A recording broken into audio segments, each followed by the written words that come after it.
आता पेट्रोलचा खर्च विसरा, घरी आणा इलेक्ट्रिक स्टायलिस्ट इलेक्ट्रिक गाडी।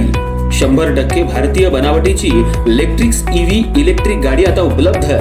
5 वर्षांची वॉरंटी, आकर्षक कलर्स आणि स्पोर्ट्स डिझाइन। एकदा चार्ज करा आणि 100 ते 140 किलोमीटर पर्यंत रेंज। अत्याधुनिक सर्व्हिस सुविधा, लोन सुविधा सुद्धा उपलब्ध। आजच भेट द्या साई मोटर्स, किसान चौक, इचलकरंजी। संपर्क 93 73 27 57 52 किंवा 0230 299 77 66। नो पेट्रोल नो टेन्शन, इलेक्ट्रिकचा स्मार्ट पर्याय।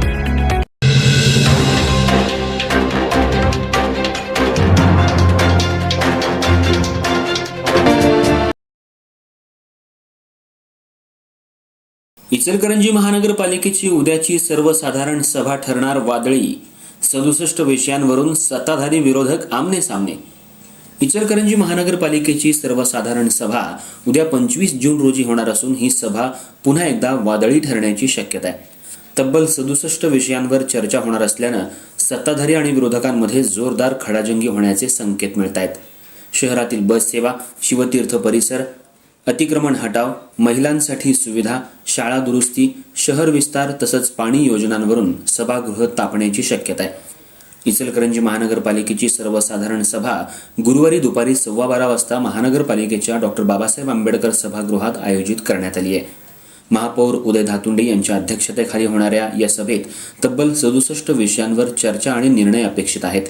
सभेतील प्रमुख विषयांमध्ये शहरात बस सेवा सुरू करणं, शिवतीर्थ परिसरात बस डेपोला मंजुरी, बस स्थानक निश्चित करणं, चार्जिंग स्टेशन उभारणी तसंच सांगली रोडवरील डेपोचे अंतिम टप्प्यातील काम यांचा समावेश आहे। त्याचबरोबर शिवतीर्थ परिसराचं सुशोभीकरण, शहरातील अतिक्रमण हटाव मोहीम, महिलांसाठी विविध ठिकाणी सार्वजनिक शौचालय आणि बाथरूम सुविधा उभारणे, महापालिका शाळांची दुरुस्ती आणि शहराच्या विस्तारीकरणाच्या मुद्द्यांवरही चर्चा होणार आहे।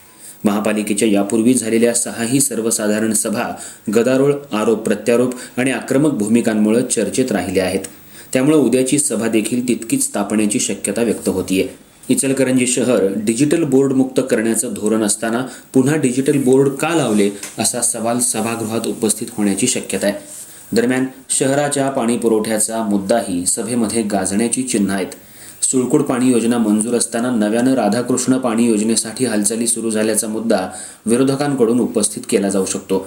शहराला सध्या 5 ते 6 दिवसांनी पाणी पुरवठा होत असताना नेमकी किती पाणी योजना आणि त्यातून नागरिकांना काय लाभ होणार असा प्रश्न उपस्थित केला जाण्याची शक्यता आहे। त्यामुळे विकास कामं, पाणी राजकारण आणि शहरातील मूलभूत सुविधांच्या मुद्द्यांवरून उद्याची सर्वसाधारण सभा चांगलीच गाजण्याची शक्यता व्यक्त होतीये।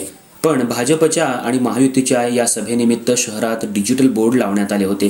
त्यामुळे सत्ताधारी आणि विरोधकांमध्ये चांगलीच खडाजंगी होण्याची चिन्ह दिसू लागली आहेत। डिजिटल बोर्डाचा वाद पुन्हा पेटणार, 67 विषय, विकास कामं, पाणी योजना आणि डिजिटल बोर्डचा वाद। इचलकरंजी महानगरपालिकेच्या उद्याच्या सभेकडे आता संपूर्ण शहराचं लक्ष मात्र लागून राहिलंय।